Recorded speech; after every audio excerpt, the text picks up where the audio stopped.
स्पर्श नहीं करता, इनकी सन्निधि नहीं लेता, उसकी आयु घटती है और जीवन में प्राप्त होने वाली कई उपलब्धियों से वो वंचित हो जाता है। इसलिए नित्य इन दोनों का स्पर्श हमारे शरीर से, हृदय से होना अति आवश्यक है। पहला गौ का, दूसरा शंख का। हम लोग वैसे तो घी खाते हैं, दही पीते हैं, दूध पीते हैं, छाछ पीते हैं, तो उस भाव से भी गौ स्पर्श तो हो ही जाता है, परंतु फिर भी गौ माता के पूर्ण विग्रह का स्पर्श एक बार तो होना ही चाहिए। ऐसी योजना व्यक्ति को करनी चाहिए और प्रत्येक दिन शंखनाद होना चाहिए। आज गौ माता का प्राकट्य दिवस दूसरे भाव से है कि आज के दिन ठाकुर जी ने अपने अंग से श्री गौ माता को प्रकट किया। अच्छा देखो, ये 14 रत्न जो प्रकट हुए समुद्र मंथन से, ऐसा नहीं है कि समुद्र मंथन से पहले इनका अस्तित्व नहीं था। लक्ष्मी जी पहले नहीं थी, समुद्र मंथन से पहले भी लक्ष्मी जी थी। अमृत पहले नहीं था, समुद्र मंथन से पहले भी अमृत है। विष पहले नहीं था, समुद्र मंथन से पहले भी विष है। ऐसे ही गौ माता समुद्र मंथन से पूर्व भी है। समुद्र मंथन से तो गौ माता प्रकट होकर हम मानवों को प्राप्त हुए, बाकी गौ माता तो पूर्व से विद्यमान है। तो आदि प्राकट्य जो गौ माता का हुआ समुद्र मंथन से भी पहले, वो आज के दिन हुआ, गोपाष्टमी के दिन। ठाकुर जी के श्री अंग से 3 प्रकट हुए हैं, 3 भाव। पहला अग्नि, दूसरा विप्र ब्राह्मण और तीसरा गौ माता। ये तीनों ठाकुर जी के श्री अंग से प्रकट है। इसलिए संत जन हाथ जोड़ जोड़ करके, रो रो करके आपसे प्रार्थना करते हैं कि गौ सेवा में आगे आइए, गौ रक्षक बनिए, गौ सेवक बनिए। आज रक्षक तो बन जाते हैं, सेवक नहीं बन पाते। गैया की रक्षा की भावना तो लोगों के मन में आ जाती है कि भाई गौ रक्षा होनी चाहिए, गैया बचनी चाहिए, पर सेवक नहीं बन पाते। घर में अन्य अन्य प्रजाति के जानवरों को रखने की सामर्थ्य हमारे पास हो जाती है, पर जो आंगन में डोलनी चाहिए, जो मंदिर में बैठनी चाहिए, जिसका स्थान हमारे कमरे तक भी होना चाहिए, उसको हमने एक दूर बाड़े में रख दिया। गौ माता पूरे ब्रह्मांड में एकमात्र गौ ऐसी है जिसका मल पवित्र होता है, बाकी संसार में किसी का भी मल पवित्र नहीं होता।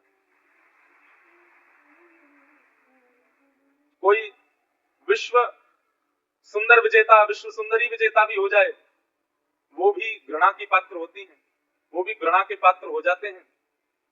हमारे यहाँ बड़े बड़े लोग अपने अपने शरीर को, अपने रूप को, अपने ऐश्वर्य को, अपने वैभव को बढ़ाने में लगे हैं, परंतु क्या वो मल नहीं है उनके अंदर? उनके अंदर भी मल है और वह भी स्पर्श योग्य नहीं है। मल का मतलब केवल एक ही बात मत समझा कीजिए, मल हमारे 9 द्वारों से मल ही निकलता है, नेत्रों से भी, नासिका से भी, मुख से भी, कानों से भी, गुप्त इंद्रियों से भी, सब जगह से मल ही प्रकट होता है। कुछ नहीं तो शरीर मैल, तो यहाँ से भी मैल ही निकलेगा, मल ही निकलता। हम मल के ही हम भाण है, ये समझ लीजिए।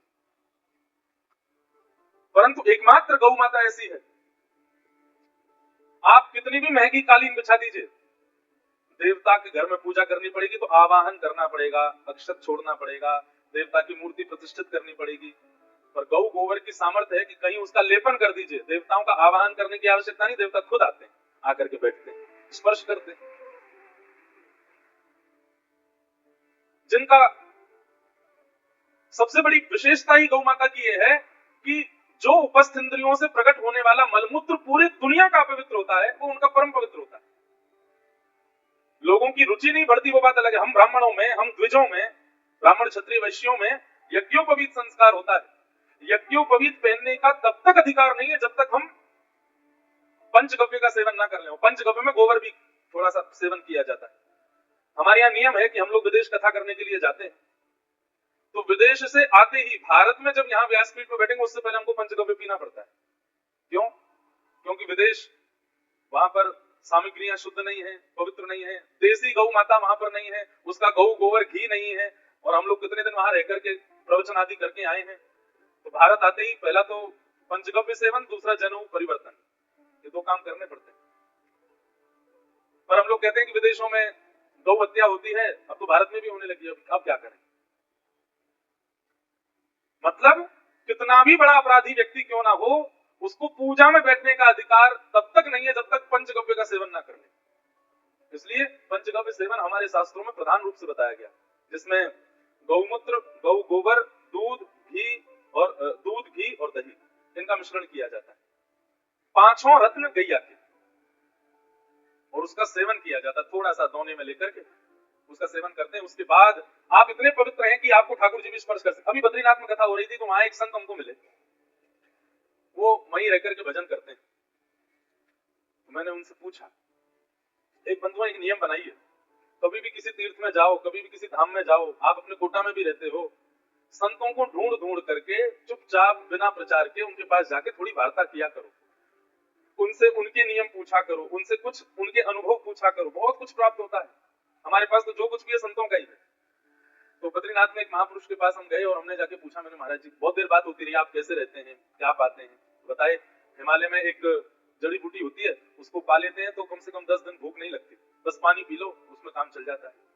एक बूटी होती है उसका सेवन कर लो तो उससे झाड़ा नहीं लगता, बिना वस्त्रों के भी बर्फ में रहा जा सकता है। पर उन बूटियों को केवल रह करके संसारी उपभोग करेंगे तो एक रात में मृत्यु निश्चित है।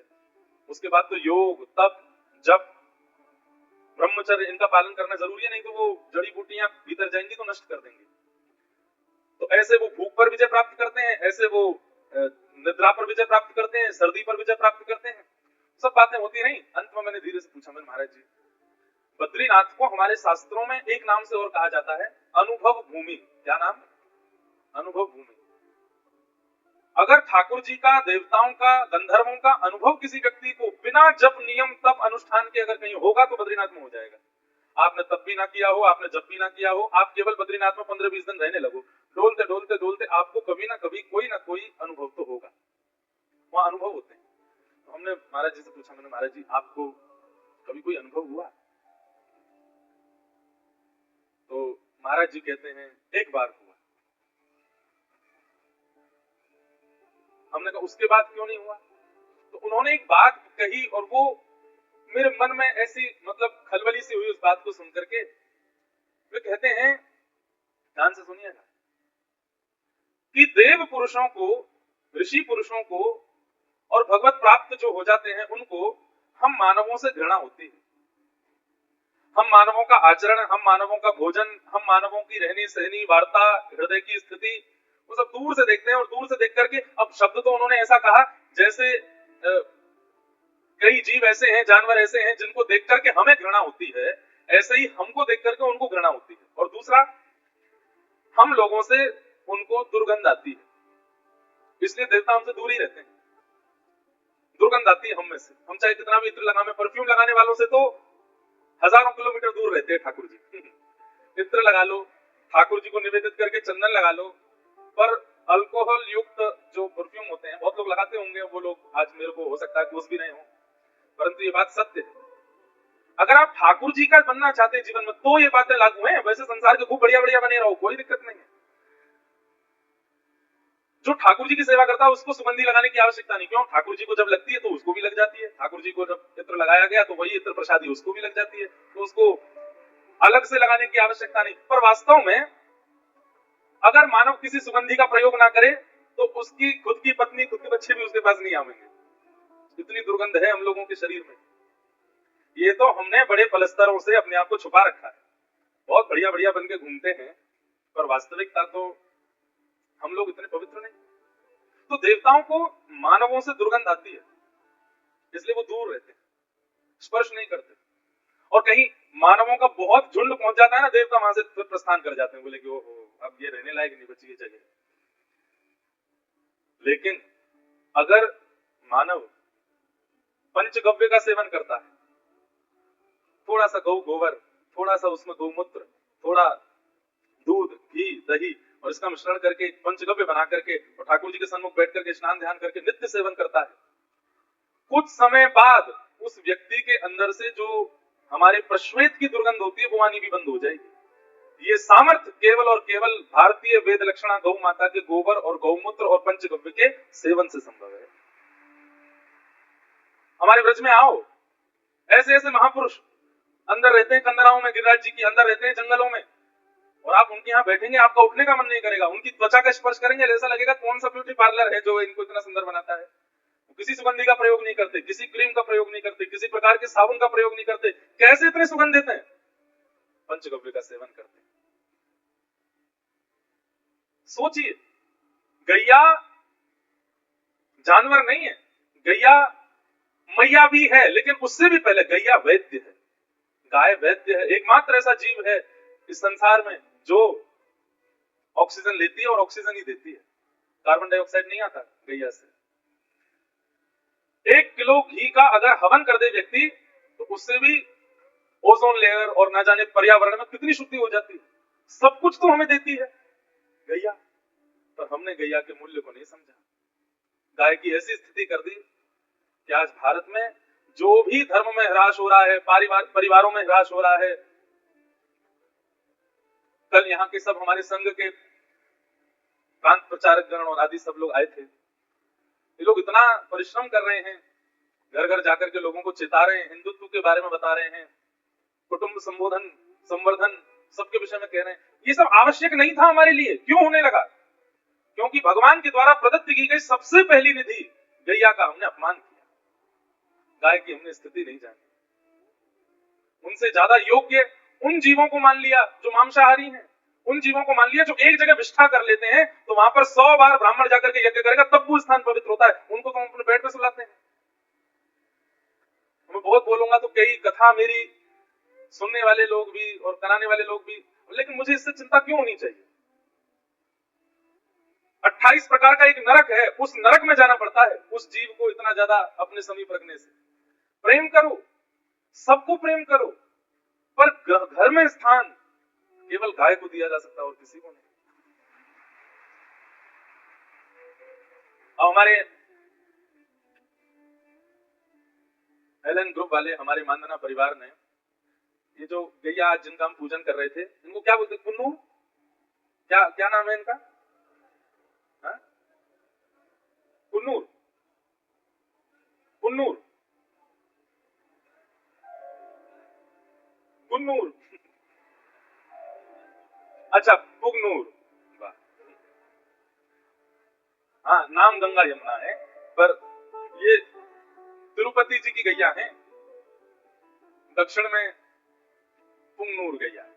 और ऐसी छोटी छोटी गैया, ये जो छोटी ये बछिया नहीं थी जो ऊपर आई थी, ये गैया हैं, और ये बड़ी बड़ी गैया हैं। इन्हीं का दूध सेवन करते हैं हमारे वेंकटेश भगवान। दक्षिण भारत में ठाकुर जी की सेवा होती थी। वो किस देख रही कैमरा में? फोटो खींच ले मेरो। बोल अब नहीं देख रही। बगल में नंदी महाराज बोले मैं खिंचा लूंगा। तो कैसी छोटी छोटी गैया हैं, और इनके बछड़ा बछिया होते होंगे वो और छोटे छोटे। कितना हृदय भरा आता है गैया को देख करके। बंधुओं, ठाकुर जी व्रज में करते क्या है? ठाकुर जी ने माखन चोरी आदि करी केवल 3.5 वर्ष से लेकर के 6 वर्ष तक, 3 वर्ष। उसके बाद ठाकुर जी क्या किए? वाके बाद ठाकुर जी केवल गैया चराते हैं, पूरे दिन गैया में ही रहे, और कोई ठाकुर जी को प्रिय भाव नहीं लगता। गैया में रहना ही ठाकुर जी को सुख लगे। श्रीनाथ जी नाथ द्वार में जो विराजमान है, सब लोग इधर देखो। आज भी श्रीनाथ जी की जो गौशाला है नाथ द्वार में, कभी जाइएगा, दर्शन करके आइएगा गौशाला का, और वहां गौशाला में आप गैया देखो, तो ऐसी बड़ी बड़ी गैया हैं। ऐसी अद्भुत गैया हमारे ख्याल से भारत में और कहीं आपको देखने को नहीं मिलेंगे। और आपको जानकर के आश्चर्य होगा, जब श्रीनाथ जी हमारे गिरिराज जी में प्रकट हुए, तो कथा लगभग सबने सुनी होगी। सद्दू पाणी नाम के एक ब्रजवासी रहते थे गिरिराज जी में। उनकी बहुत सारी गैया थी। उनमें से एक गैया ऐसी थी, उसके दुग्ध में सुगंधी आती थी, और वो गाय सद्दू पाणी को अति प्रिय। और यही होता था, उसके जन्म लेने वाली बछिया के दूध में भी सुगंधी आती थी। तो कई लोग तो अपने घर में पूजन आदि करते तो सद्दू पानी से जाकर के दूध लेकर के आते वही गैया को, क्योंकि सुगंधित दूध है, वहां से ठाकुर जी को अभिषेक करेंगे। एक समय आया, वो गैया चरवे के काजे वन में जावे, गिरिराज जी पे जावे और लौट के आवे तो वहां दूध नहीं। सद्दू पानी ने 4-5 दिन तो प्रतीक्षा करी। वाके बाद ये दूध देना क्यों बंद कर दियो? लगे कोई बड़ी प्रसिद्ध गैया है, कोई निकाल ले तो हो चोर। तो ऊपर जाके देखा तो वो गैया एक विशेष स्थान पर जाती हैं और अपने चारों थनों से दूध प्रवाह कर देती हैं। जब वहां जाकर के देखा उस गड्ढे में, तो श्रीनाथ जी की भुजा निकली हुई है। कुछ समय बाद जब श्री जी बाबा प्रकट भये गिरिराज जी से, तो कहते हैं अनेक वर्षों तक श्रीनाथ जी ने अन्न सेवन नहीं किया, रसोई की सामग्री नहीं पाई। श्रीनाथ जी केवल दूध पीते हैं, पै पी करके रहते हैं। और सद्दू पानी से कह दई, बोले अरे सद्दू पानी, जो तेरे गैयान के कुल में जो सुगंधित दूध देने वाली गैया है ना, ये पता कौन है? बोले कौन है? बोले हमारे नंद बाबा की 9 लाख गैयान में से एक गैया की वंशधर है, तो वही को वंशज चलो आ रहा है। या हमारी में तेरी गैया को दूध ना पीऊं, ये तो मेरी गैया है। सोचिए, सद्दू पाने के ऊपर श्रीनाथ जी की कृपा क्यों हो गई? क्योंकि गौवंश में एक गैया नंद बाबा के कुल की थी। जो लोग अपने घर गौ सेवा करें, क्या पता कौन किस वंश से है, कौन सी कोई व्रज के वंश की कोई गैया हो, क्या पता नंद बाबा के वंश की गैया आपके घर आ जाए और वह गैया के दूध के लोभ में ही ठाकुर जी आ जाए। हमारा साधन तो नहीं है कि हम ठाकुर जी को प्रकट कर सकें, पर गैया को दूध तो प्रकट कर ही देखो, श्रीनाथ जी प्रकट है। और सद्दू पाने के यहाँ कितने वर्षों तक गिरिराज जी पर विराजमान श्रीनाथ जी ने अन्न सेवन नहीं किया, केवल दूध पीते। फिर जब श्रीमन महाप्रभु वल्लभाचार्य जी महाराज ब्रज पधारे, तब श्री जी बाबा ने पहली बार अन्न आरोगा और तब अन्नकूट 56 भोग तब लगाए गए, तब से ठाकुर जी प्रसाद पान लगे। लेकिन ठाकुर जी ने आज बंधुओं मंदिरों में भी अब इतनी सामग्री बनती है, इतनी देसी गैया ही नहीं है कि इतना घी वहां पहुंचाया जा सके, तो फिर अन्य अन्य घी पहुंचाने पड़ते हैं। कभी कभी हमें लगता है कि हम मानवों ने ठाकुर जी के द्वारा प्रकट की गई, प्रदत्त की गई निधियों को ही नष्ट कर दिया, तो ठाकुर जी हमसे उदास बैठे। कम से कम ठाकुर जी बोल रहे हैं कि भाई तुम पूरे संसार के साथ कुछ भी करो, जो हमारी वस्तु है उसको तो सुरक्षित रखो। गिरिराज जी की महिमा हमने नहीं जानी, रज की महिमा हमने नहीं जानी। यमुना जी, वृंदावन में आप आचमन नहीं कर सकते, और अगर आपने 10-12 दिन तक आचमन कर लिया तो आपको घनघोर पी लिया हो जाएगा। वृंदावन की यमुना जी की स्थिति। हमें ऐसा लगता है ठाकुर जी की एक वस्तु की भी संरक्षण की इच्छा और एक वस्तु की भी रक्षण की भावना किसी जीवात्मा के मन में आ गई, ठाकुर जी कहेंगे तू तर्पण मत करे, तू संध्योपासन मत करे, तू जप तप मत करे, सब तेरा कल्याण कर दूंगा मैं, तू बस मेरी निधि की रक्षा कर। गौ सेवा करने वाले गौ रक्षकों को, गौ सेवकों को पिंडदान आदि करने की वो तो विधि है, करना ही चाहिए, विधि से तो करो। पर हमें ऐसा लगता है कि जब वो गौ रक्षा गौ सेवा का संकल्प लेते हैं ना, ठाकुर जी कहें तेरे सबरे पितृ मुक्त है गए, तेरे आने वाली सभी पीढ़ी मुक्त है गई, तू तो मुक्त ही गए हो, क्योंकि तेने मेरी निधि की रक्षा करी है। आज गोपाष्टमी है, आज गैया का प्राकट्य हुआ ठाकुर जी से, और गैया से प्रकट हुआ गोलोक धाम, जो कि ठाकुर जी का नित्य धाम है। जैसे वैकुंठ, साकेत और गोलोक, गोलोक का प्रादुर्भाव कहां से हुआ? गैया से। ऐसी गौ माता कृपा कर रही है। आज गोपाष्टमी है, कल भी गोपाष्टमी है। ठाकुर जी का मधुर श्रृंगार करो, गैया की जाकर के सेवा करो, खूब आरती करो, वंदन करो, और बंधुओं गैया में ही गोपाल जी देखो और उसी भावना से गैया की सेवा में लग जाओ। आप अनुभव करेंगे घर में विराजमान करके ठाकुर जी की सेवा करने का जो फल मिलता है वो केवल गैया की सेवा करने मात्र से प्राप्त हो जाएगा। ऐसी गौ माता है। तो गैया के ठाकुर जी के अंग से गौ, ब्राह्मण और अग्नि तीनों प्रकट हुए, और तीनों का गोत्र भी एक ही। ऐसी गैया को हम प्रणाम करते हैं आज जिनका प्राकट्य हुआ। गोपाष्टमी का दिन था, छोटे से लाला रोन लगे। मैया बोली लाला तू काय को रो रहा है? मैया तू मुझको छोटी छोटी बचिया बछड़ाने दे दे, मैं उनको चरावे जाऊं, पर अब मेरा मन है रो कि मैं गैया चरावे जाऊंगा, अब मैं बड़ा है वो 6 वर्ष के हो गए ठाकुर जी। इतना सुंदर वर्णन है श्रीमद् भागवत जी में ठाकुर जी की गौचारण का। ठाकुर जी रो रहे हैं। यशोदा मैया बोली लाला तू नेक्स्ट सो है, गैया चरावे के काजे जाएगो, कहीं गैयान के खुरन के नीचे आए गयो तो? ठाकुर जी बोले ना आऊंगा मैया, ये सबरी गैया मुझे बहुत प्रेम करें, मुंह पे नाई चढ़ेंगी, आज तो मुझको गैया चरावे जान दे। नंद बाबा आए, आकर के देखी लाला रो रो है। ठाकुर जी से कही बोले लाला काय को रो रो है? बाबा मैं गैया चरावे जाऊंगा, अब मैं बछड़ा बचिया ना चराऊंगा, अब मैं बड़ो है। बंधुओं रास, आज रास की कथा है। रास विहार शरद पूर्णिमा पे हुआ गोपियों के साथ, लेकिन बाकी के पूरे वर्ष ये गौचारण जो ठाकुर जी करते हैं, गैयाओं के संग रास विहार करते हैं ठाकुर जी। कभी कोई गैया पे लटक जाएंगे, कभी कोई गैया के थन को पान कर लेंगे, कभी कोई गैया को अपने हृदय से लगाएंगे, कभी कोई गैया के ऊपर ऐसे हाथ फेरेंगे, कोई गैया के ऊपर सो जाए ठाकुर जी। गैया चल रही है, ऊपर ठाकुर जी पौड़े हुए हैं, धीमे धीमे गैया भी ऐसे चले कि लाल जी गिर नहीं जाए कहीं नीचे। इतना प्रेम ठाकुर जी गैया से करें। नंद बाबा आए, बोले लाला गैया चरावे को, रुक जा, कुल पुरोहित से पहले समय तारीख निकलवा लो, एक मुहूर्त निकलवा लो। श्री सांडिल्य मुनि पधारे। नंद बाबा ने निवेदन किया, हे मुनिवर, लाला जिद कर रो गैया चराऊंगा, आपने पत्रक देख करके बताओ कौन सी बढ़िया तिथि है, शुभ मुहूर्त निकालो। बंधुओं उस समय पे और कोई व्यापार नहीं था, या तो खेतीबाड़ी या फिर गैया चराओ, गैया के दूध घी आदि उनको विक्रय करो, उससे ही घर चलते थे। एक प्रकार से आज बड़े बड़े बिजनेसमैन के बच्चे जब उनका बिजनेस संभालते हैं तो बहुत उनको शाबाशी देते हैं। ऐसे ही गौ पालकन के बालक जब गैया पालवे लग जाते और गौ चारण करने लगते तो बहुत बड़ा उत्सव मनता था ब्रजमंडल में। भैया इनको लाला सुगड़ है और गैया चरावे को। ब्याह संबंध होते थे तो लड़की वाले पूछते लड़का खा करे, अजी हमारा छोरा तो सुबह उठ के स्नान ध्यान करके 8:30 बजे गैया ने लेके निकल जाए, 8:30 बजे निकल जाए। हाँ, कितनी गैया है? बोले 1000 गैया, कोई के 5000 गैया, नंद बाबा के तो 9 लाख गैया। तो जितनी ज्यादा गैया और जितना बढ़िया गौ सेवक उतना बढ़िया छोरा। जैसे आज यूं के है ना कि वो चार्टर्ड अकाउंटेंट है, डॉक्टर है, बहुत बड़ा इंजीनियर है, आदि आदि।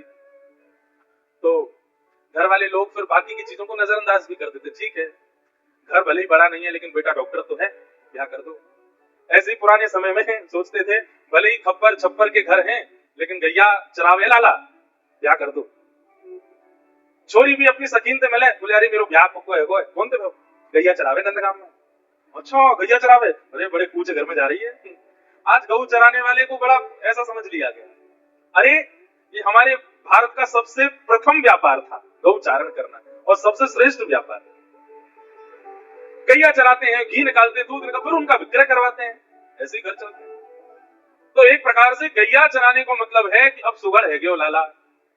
दूसरी बात, दाऊ दादा तो बड़े हैं, वो नंद बाबा के संग गैया चरावे जामे। एक दिन दाऊ दादा बोले लाला अब मेरो तो तोते पहले ब्याह है जाएगा। ठाकुर जी बोले को, अरे तू ना जाने ब्याह करवे वाले सबसे पहले यूं ही पूछे गैया चरावे कि मैं तो जाऊं गैया चरावे, तू तो बछड़ा बछिया चरावे, छोरी बारे आमे भी है तो यूं सुन के कि बछिया चरावे तो चले जाए। वही रात ठाकुर जी रोए, बोले मैं गैया चराऊंगा, क्यों मेरो ब्याह होएगा तब। दूसरे दिन सांडिल्य मुनि पधारे, नंद बाबा बोले आप पत्रक देख के बताओ, शुभ मुहूर्त निकालो लाला गैया चरावे को। सांडिल्य मुनि बोले नंद बाबा तुम्हारो लाला तो बड़ो अद्भुत है। बोले क्यों? बोले मुहूर्त देख के ही रोवे। क्यों? बोले आज ही मुहूर्त है गैया चरावे को, आज गोपाष्टमी है। बोले ऐसा लाला है मुहूर्त देख के ही रोवे, आज गोपाष्टमी को मंगल दिन है, आज के दिन ही गैया मैया को प्रादुर्भाव भयो, तो अब लाला से पूजन कराओ और पूजन कराए करके आज लाला को गैया चरावे भेज दो। ठाकुर जी आनंद में भर गए, बोले अब हम गैया चरावेंगे। और ठाकुर जी सबसे पहले तो यशोदा मैया आनंद बाबा के साथ में गौ पूजन करने गए। गैया को पूजन किया, सींग में स्वर्ण और चांदी के छोटे छोटे सींग बनवाए करके जो ऊपर के भाग है वहां पर मड़वाए, वहां पर लगवाए। पामन में सुंदर पाजेब पहनाई, जैसे माताएं पहनती हैं वैसे चारों खुरन में पाजेब पहनाई।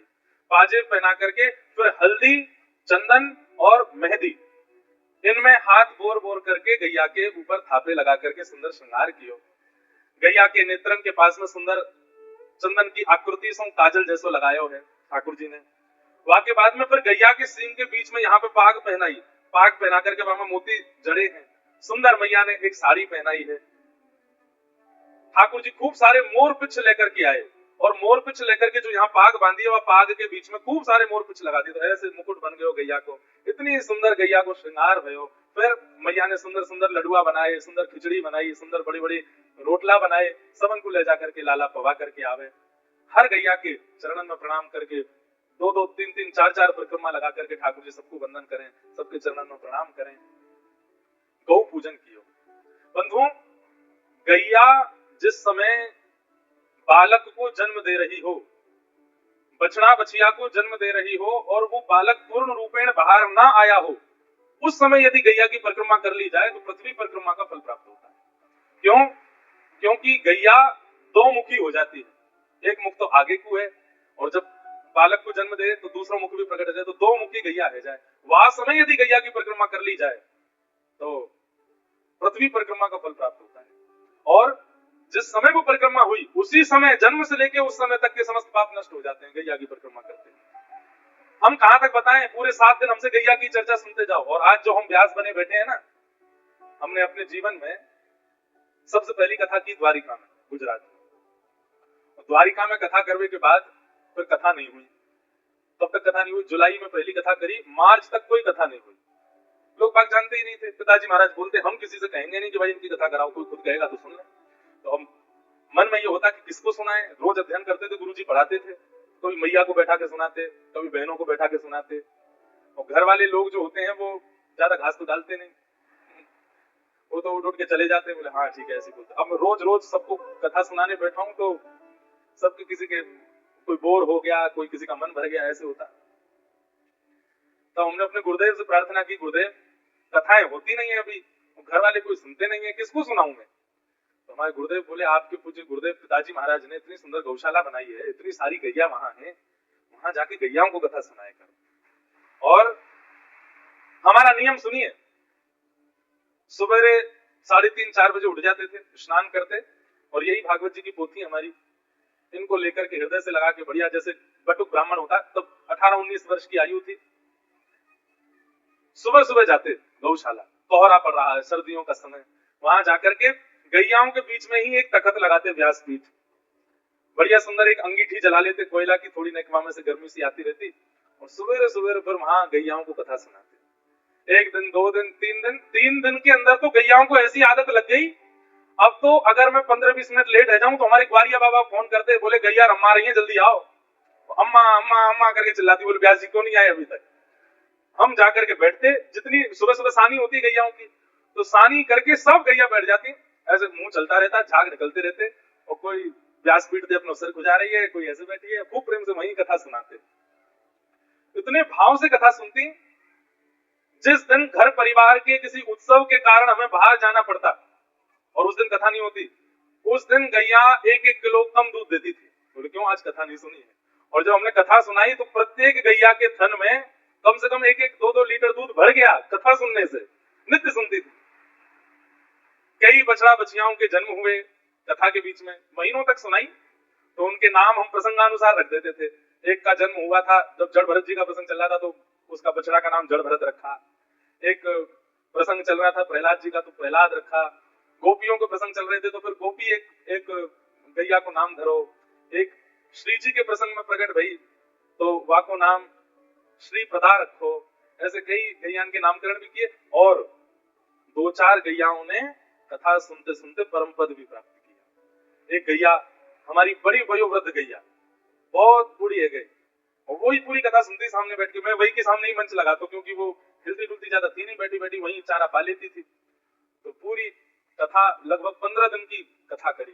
15 दिन में एक आवृत्ति होती थी, 7 दिन की कथा 15 दिन तक करते थे, तो 15 दिन की आवृत्ति पूरी हुई। नाम संकीर्तनम यस्य सर्व पाप प्रणाशनम प्रणामो, अंतिम श्लोक भागवत जी का बोला। उसके बाद हम व्यासपीठ से उतरे, गैया मैया को प्रणाम किया, बस घर के लिए निकले। ग्वारिया बाबा आए, बोले कि महाराज जी वो बूढ़ी वाली गैया मैया तो पधार गई। कथा सुनते सुनते परम पद भी हुआ। कई गैया गोपी गीत जब गाते तो नेत्रों से अश्रु प्रवाह होने लगते। कितना कुछ अनुभव, आज उन्हीं गैयाओं की कृपा है कि इतने सब जनमानस कथा सुन रहे हैं। इसलिए भैया हमारी आपसे हाथ जोड़ के करवत प्रार्थना है, वैदिक ज्ञान, सामाजिक ज्ञान, मानवीय ज्ञान कथा में हमको सुनाना पड़ेगा, तब आपको प्राप्त होगा।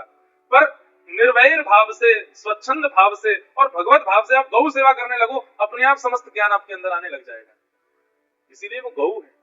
गौ मतलब ज्ञान, गौ ज्ञान को कहते हैं। भागवत जी में जो प्रथम दिन महात्मा में कथा थी गोकर्ण, वो कहां प्रकट हुए थे? गैया से प्रकट हुए। कितनी महिमा बताएं गैया की। आज ठाकुर जी तैयार भय, सुंदर गौपाक पहनी, अपने लोमना बांधे कमर पे, लोमना बांधे गले पे, और वर्णन कर रहे हैं श्री सुकाचार्य जी महाराज। तम गोरजच्छुरित कुंतल बद्धवरः वन्य प्रसून रुचिरे क्षण चारुहासम वेणुं क्वणन्त मनुगैरनुगीत कीर्ति गोप्यो दृदीक्षित दृशो भगवन् समेता। बंधुओं, गोपियां कह रही हैं आगे प्रसंग में, बोले मोर मुकुट वंशीधारी देखे, त्रिभंग लली श्याम सुंदर देखे, माखन चोर कन्हैया देखे, लेकिन जाने गौचारण करने वाले कृष्ण नहीं देखे। माने कुछ नहीं देखा अपने जीवन में। कैसा स्वरूप है? बोले गैया के गोबर और रज में लती भई रस्सी ठाकुर जी ने अपने सिर पर बांधी है, वहां में रज गिर रही है। तम गो रजत छुरित कुंतल बद्धवरः, ठाकुर जी के प्रश्वेत के बिंदु, छोटे छोटे पसीना आ गए हैं। गैया की सेवा पूजा करके गौ चरावे जा रहे हैं तो नेक नेक पसीना आ गए हैं। अब उन पसीना में क्या है? तो बोले 9 लाख गैया जब चल रही हैं और सब इतने उत्साह में, हम ठाकुर जी के बगल में आएंगे, हम ठाकुर जी के बगल में आएंगे, तो उन सबन की रज जो उड़ रही है वो ठाकुर जी सर्वांगीण अंग को स्पर्श करके जहां जहां प्रश्वेत है वहां वहां पर जैसे मानो चंदन की बिंदिया लगा लें, ऐसे ठाकुर जी के सुंदर सुंदर यहाँ पर कपोल पर पत्रावली को श्रृंगार है गयो है। बंधुओं, वृंदावन में जब तक ठाकुर जी रहे सीधे खड़े नहीं हुए, यूं ही रहे टेढ़े। क्यों?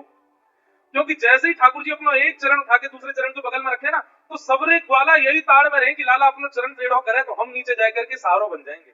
ठाकुर जी ऐसे आ जाए और यहाँ कोई ग्वाला आ जाए, बाप ऐसे टेक धर ले, परंतु ग्वालान को गैया आने ना दे, बाद पहले गैया आ जाए और गैया आकर के अपनो ये एक छवि आप लोग देखते हैं, उसमें पीछे गैया और आगे ठाकुर जी हैं। वो वास्तव में पीछे नहीं है गैया, ठाकुर जी को बगल में ऐसे टेक लगा के ठाकुर जी बंशी बजाते हैं गैया के ऊपर। वेणुम क्वनंतमनुगैरनुगीत कीर्ति, ठाकुर जी गैया पर ऐसे टेक लगा करके सुंदर वेणु का नाद करते हैं और उस वेणु का नाद सुनते ही समस्त गैया सबके आनंद की स्थिति अद्भुत हो जाती है। ठाकुर जी गौचारण किए और आज प्रथम गौचारण करके जैसे ही ठाकुर जी लौटने लगे, संध्या का समय, सब ब्रजनारी गोपियां अपने अपने द्वार पर थाल लेकर के खड़ी हैं। पहली बार गैया चरा के आए लाला, सब ठाकुर जी की आरती कर रही हैं, सब ठाकुर जी को पुष्प वर्षण कर रही हैं। गैया इतनी मानिना है रही हैं, आज इतनो भाग्य अपना मना रही हैं। क्यों? गोपियां सब गैयाओं को हृदय लगा रही हैं, ठाकुर जी को तो लगा नहीं सकती। अरे तुम कितनी भाग्यशाली, कन्हैया तुम्हारे संग गैया चरावे गए, तुम्हारे ऊपर टेक लगा के बैठे, तुम्हारे ऊपर टेक लगा करके सोए। पूरे ब्रजमंडल में आज आनंद ही आनंद, सब नाच रहे हैं, सब गा रहे हैं, ढोल बजा रहे हैं, नगाड़े बजा रहे हैं। अरे मैया आज लाला गैया चरा के आए हो। हमारे ब्रज में एक रसिया गांव है, यशोदा मैया खोल के बढ़िया, लाला आयो गाय चराए, यशोदा मैया खोल, लाला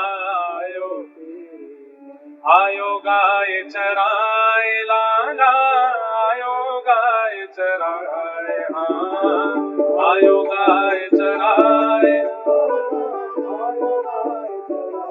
अरे हाँ आयो गाय चराए, लाला आयो गाय चराए, हाँ आयो गाय चराए,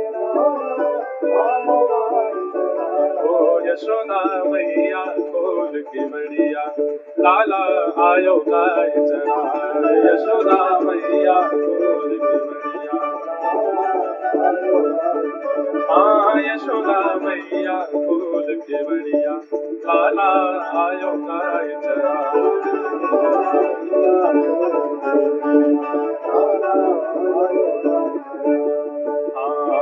गौ गोप ग्वालन गौ संग ये वंशी मधुर बजाए, गौ गोप ग्वालन गौ संग, गौ गोप ग्वालन गौ संग ये वंशी मधुर बजाए।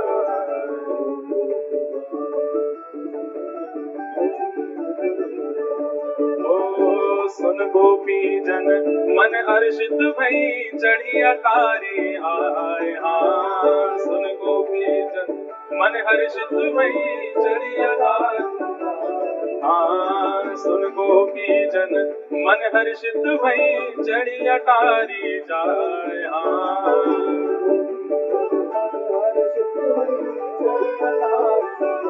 ओ मैया हे यशोदा मैया खोल के बढ़िया, लाला आयो गाय चराए, यशोदा मैया खोल के बढ़िया, हाँ यशोदा मैया खोल के बढ़िया, लाला आयो गाय चराए, यशोदा मैया खोल के बढ़िया, आयो गाय चराए, लाला आयो धेनु चराए,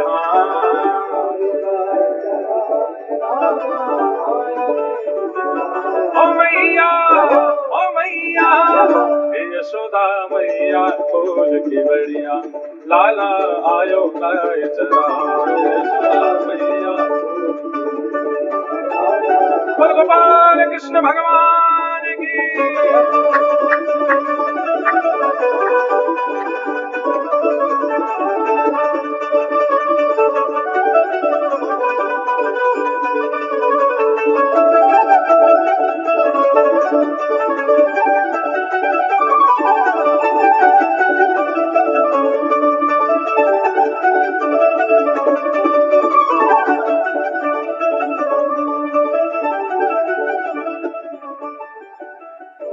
यशोदा मैया करे आरती भूली नाय समाय। यशोदा मैया करे आरती यशोदा मैया करे आरती भूली नाय समाय। यशोदा मैया करे आरती भूली नाय हंस हंस ले तो बलैया मैया बार बार बलि जाए। हंस हंस ले तो मैया बार बार अरे हंस हंस ले तो बलैया मैया बार बार बलि जाए।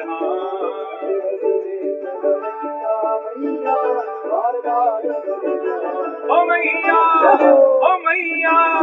हे यशोदा मैया खोल के बढ़िया लाला आयो गाय चरा। यशोदा मैया खोल के बढ़िया यशोदा मैया खोल के बढ़िया लाला आयो गाय चरा। यशोदा मैया खोल के बढ़िया लाला आयो गाय चरा।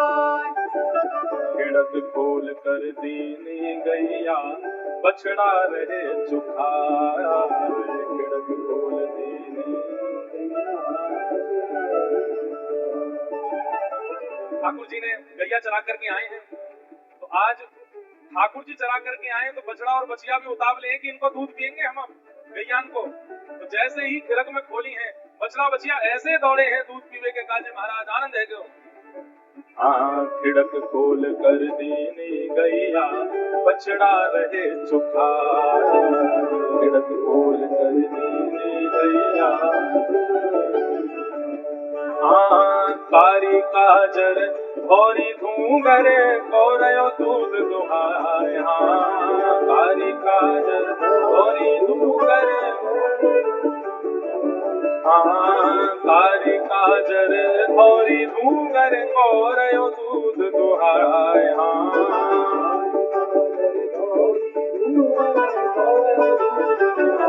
अरे मैया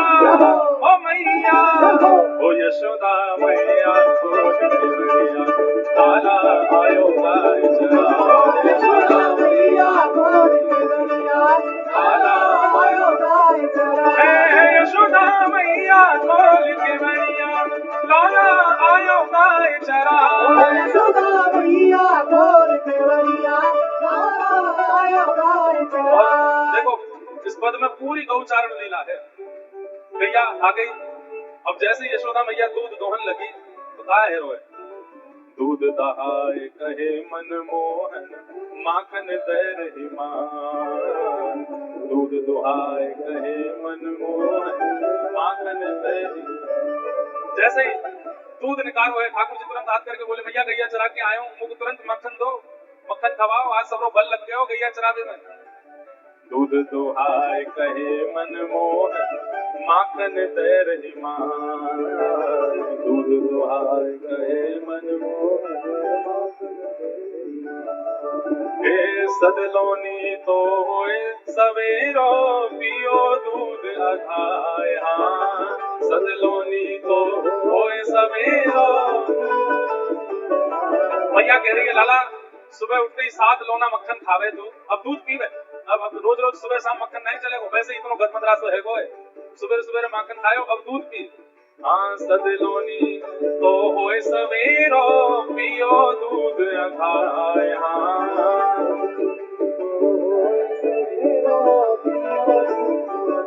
अरे मैया